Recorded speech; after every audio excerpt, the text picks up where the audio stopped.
ล้วยกล้วยกล้วย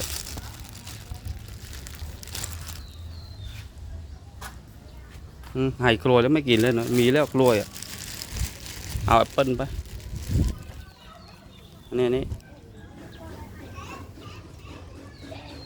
มาทำไหนเจียดโจจัดไปปลอมนะ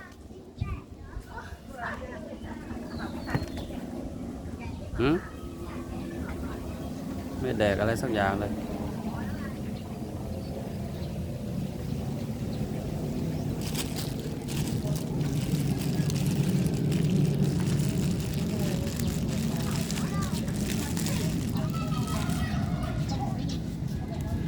ฝรั่ง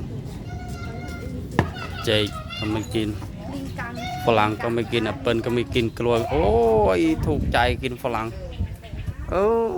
นี่3 อย่างไม่กิน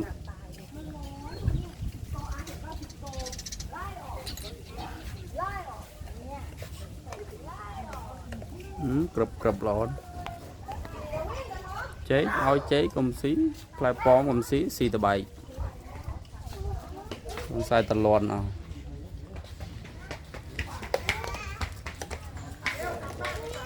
ไม่เคยตะเปียกกรุบรอเราก่อน